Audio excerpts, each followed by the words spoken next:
শুভ সকাল বন্ধুরা, কেমন আছো তোমরা সবাই? জানিও, আশা করি ভালো আছো। আমিও ভালো আছি। আবার চলে এলাম তোমাদের সামনে আবার একটা নতুন ব্লগ নিয়ে, আবার একটা নতুন দিন। তো তোমাদের দিনটা যেন খুব ভালো কাটে, সবাই ভালো থেকো। আর এখন আমি সকালে এসেছি ছাদে ফুল তুলতে। আমার তো এটা ডেলি রুটিন, সকালবেলায় এই কাজটা সেরে ফুল তুলে আগে পুজো দেওয়া, তারপর বাকি সব অন্যান্য কাজ। তো এখন এই যে ফুল তুলছি, আর বাকি তো সমস্ত কাজ হয়ে গেছে। আজকে তো অনেকগুলো ফুল ফুটেছে, কিন্তু যে নয়নতারা ফুলগুলো এগুলো ফোটেনি। এগুলো, এই গাছটা কেমন শুকনো শুকনো হয়ে যাচ্ছে, একটা নতুন গাছ লাগাতে হবে। তো এই ফুলগুলো তুলে নিয়েছি, এখন যাব নিচে, মাকড়সা ফুল গাছ আছে, ওখান থেকে ফুল তুলে নিয়ে আসবো। এই যে চা নিয়ে বসে গেছি, এখন বাজে প্রায় 10:30 মতো। তো আজকে তো শনিবার ছিল, স্যার ছেলেকে ওর স্যার পড়াতে আসার কথা ছিল 8:30টার দিকে। তো আমি ভাবছিলাম যে ওর স্যার পড়াতে আসবে তখন চা বানাবো একবারে, কিন্তু ওর স্যার আস্তে আস্তে আজকে 10টা বাজিয়ে দিয়েছে। আর এমনিতেও আমি লেট করি তো চা খাই, তো সেরকম কোনো অসুবিধা নেই। আমি ততক্ষণ সবজি টবজি সব কেটে নিয়েছি, নিয়ে ছেলেকে ও স্যারকে চা দিয়ে আসলাম। আর এই যে আমি চা নিয়েছি, এই যে দেখো, এটা এই গ্লাসে চা আছে। আর এটা হচ্ছে সেদিন বহরমপুর থেকে নিয়ে এসেছিলাম যে কাঠিয়া, আর 2টো বিস্কুট নিয়েছি। এই দিয়ে এখন চাটা খাবো, খেয়ে রান্না বসাবো। সবজি টবজি তো সব কাটা হয়ে গেছে, তারপর চাটা খেয়ে রান্নাটা করে নিই।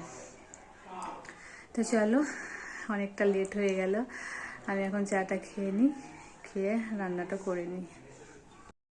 এই যে রান্না বসিয়ে দিয়েছি, এদিকে কড়াইয়ে তেল গরম করতে বসিয়ে দিয়েছি, আর এদিকে আলু আর ডিম সেদ্ধ করে নিয়েছি, আগে থেকে ওটা সেদ্ধ করে রেখেছিলাম। আর এখানে হবে একটু পাঁচ তরকারি মতো, সব সবজি কেটে নিয়েছি, আর করলা ভাজা। এই হবে আজকের মেনু। তো চলো এখন আমি রান্নাটা করে নিই, এমনিতে অনেকটা লেট হয়ে গেছে।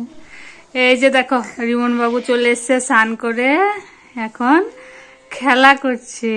কি, ও শুধু আসবে এসে এই যে এখানে এগুলো রাখা থাকে, এই যে চার্জারের কর্ডগুলো, এগুলো নিয়ে খেলা করবে, অন্য কোথাও থাকবে না, শুধু এখানে দাঁড়িয়ে দাঁড়িয়ে খেলা করবে। এই যে তাকা, তাকা এদিকে তাকা, এই যে, এই যা, তাকা তাকা তাকা, রিমন টুকি। ও এখন খেলা করতে ব্যস্ত, এদিকে তাকাবে না, আর শুধু এইগুলো নিয়েই খেলা করবে, অন্য কিছু আর নেবে না। এই যে এবছরে প্রথম বড়ি দেওয়ার প্রস্তুতি চলছে। মা আজকে ডাল ভিজিয়েছিল, আমাদেরও ভেজানো হয়েছে, মাও ভিজিয়েছিল। তা সেই ডালগুলো এখন ছাদে নিয়ে এসে ঘষছে, আমিও ঘষছি একসঙ্গে। তো ডালগুলো প্রথমে এইভাবে দলিয়ে দলিয়ে ভালো করে ঘষে, তারপরে আবার জল দিয়ে ভালো করে ধুতে হবে। কলাইয়ের বড়ি মানে প্রচুর কষ্ট, খাটনি বেশি। তো এই যে ঘষা হয়ে গেছে, মা এখন ডালগুলো ধুয়ে নিচ্ছে। তো আমরা তো পুকুরে যাই না, পুকুর সেরকম আশেপাশে ভালো নেই, তো সেই জন্য বাড়িতেই ডাল ধুই। আর এই যে ডাল ধুয়ে এখন পরিষ্কার হয়ে গেছে, নিচে নিয়ে চলে এসেছি। তা এখন আমি উপরে ছিলাম, সন্ধ্যাবেলায় চাটা খেয়ে এখন নিচে যাচ্ছি ডাল বাটতে। আর পুচকিও ছিল আমার কাছে, পুচকুকে নিয়ে যাচ্ছি।